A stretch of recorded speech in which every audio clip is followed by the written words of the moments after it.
Cô chào các con. Hôm nay, chúng ta cùng nhau lắng nghe câu chuyện công chúa tóc mây nhé. Ngày xưa, ở một miền quê xa xôi, có một đôi vợ chồng nghèo sống trong một căn nhà nhỏ chênh vênh bên bờ rừng. Họ hiền lành, yêu thương nhau và khát khao có một đứa con để tiếng cười vang lên trong mái ấm đơn sơ. Đến một ngày, điều ước ấy thành sự thật, người vợ mang thai. Nhưng trời trêu ngươi, khi bụng mỗi ngày một lớn thì cũng là lúc bà bắt đầu thèm một loại rau kỳ lạ mọc trong khu vườn bên cạnh. Vườn ấy không phải của ai xa lạ, mà là của một mụ phù thủy già, nổi tiếng khó ưa, đôi mắt sắc như dao và chiếc mũi khoằm chỉ cần liếc một cái là gà trong làng ngừng gáy. Người vợ nằm trên giường, nhìn qua cửa sổ thấy bụi rau xanh mướt, lá mở màng như đang vẫy gọi. Bà kêu lên với chồng bằng giọng khẩn khoản, nếu không có được ít rau ấy, em e rằng mình sẽ héo khô mất thôi. Thương vợ, người chồng chẳng còn cách nào khác ngoài liều mạng trèo qua bức tường cao rào kín. Đêm ấy, trăng mỏng như sợi chỉ, ông lén hái một nắm rau, tim đập thình thịch như trống hội. Sáng hôm sau, vợ ông ăn và thấy khỏe khoắn hẳn. Nhưng lòng tham nhỏ bé chẳng dừng lại, bà lại thèm hơn bao giờ hết. Thế là ông chồng lại phải trèo qua. Lần này, mụ phù thủy đã chờ sẵn. Bà quắt mắt, giọng như sấm, ngươi dám ăn trộm ư? Đáng tội chặt đầu. Người chồng sợ run, van xin tha mạng. Cuối cùng, mụ phù thủy nheo mắt, cười nhạt, được, ta tha cho ngươi. Nhưng đứa con mà vợ ngươi sinh ra, ngươi phải trao cho ta. Trong tuyệt vọng, người chồng gật đầu, lòng như có nghìn mũi kim đâm. Đứa trẻ ra đời trong một đêm trăng sáng. Bé gái có làn da trắng ngần, đôi mắt trong veo và mái tóc vàng óng như sợi nắng. Người cha, người mẹ chưa kịp đặt tên thì mụ phù thủy đã đến, bế đi như cướp một kho báu. Bà đặt cho đứa bé cái tên nghe vừa ngọt vừa cay, Rapunzel, tên của loài rau đã mang lại cả niềm vui lẫn bi kịch. Rapunzel lớn lên trong một tòa tháp giữa rừng sâu, cao đến nỗi ngẩng mãi cũng chẳng thấy đỉnh. Tháp không cửa, không cầu thang, chỉ có một ô cửa sổ nhỏ tít trên cao. Phù thủy nhốt nàng ở đó, coi như của riêng mình. Mỗi khi muốn lên, bà ta đứng dưới gốc tháp, réo vang, Rapunzel, Rapunzel, thả tóc xuống đây. Và mái tóc dài của nàng, óng ánh như dòng thác vàng, buông xuống tận đất, trở thành chiếc thang cho phù thủy leo lên.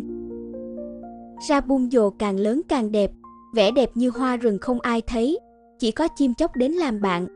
Nàng hát để giết nỗi buồn, tiếng ca ngân nga như tiếng suối, trông như giọt sương sớm, khiến cả khu rừng im lặng lắng nghe.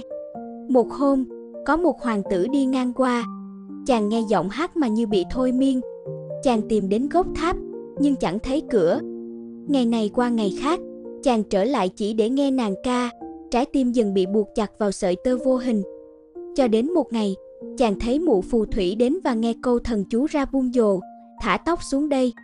Thế là khi đêm xuống, hoàng tử thử bắt chước. Và thật kỳ diệu, mái tóc vàng lập tức thả xuống. Chàng trèo lên, tim đập rộn ràng.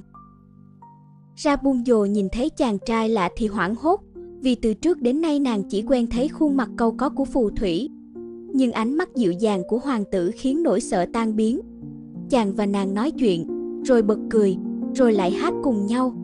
Tình yêu nảy mầm nhanh hơn cả cây leo mọc ngoài cửa sổ. Từ đó, mỗi đêm hoàng tử lại đến.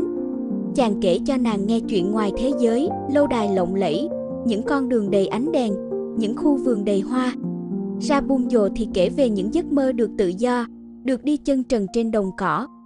Cả hai ấp ủ kế hoạch thoát khỏi tháp bằng cách dệt một sợi dây thừng từ tóc của nàng.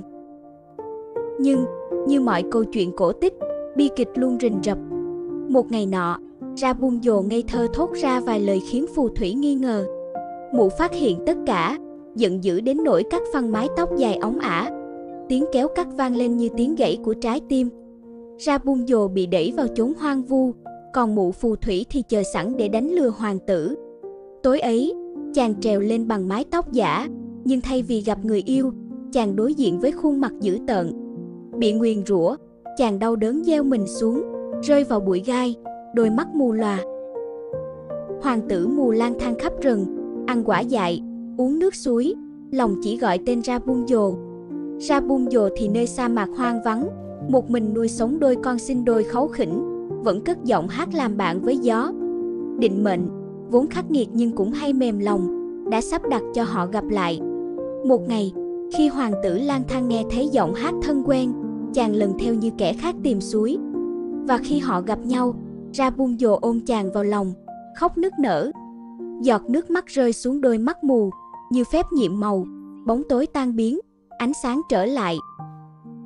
Họ nắm tay nhau, cùng đưa các con trở về vương quốc. Ở đó, không còn phù thủy, không còn tháp cao, chỉ có tình yêu, tự do và những tiếng cười vang xa như chuông ngân.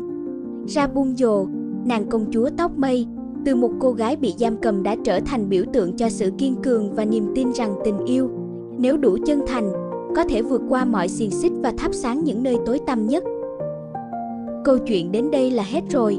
Cô chúc các con chăm ngoan, học giỏi. Hẹn gặp lại các con ở những câu chuyện tiếp theo.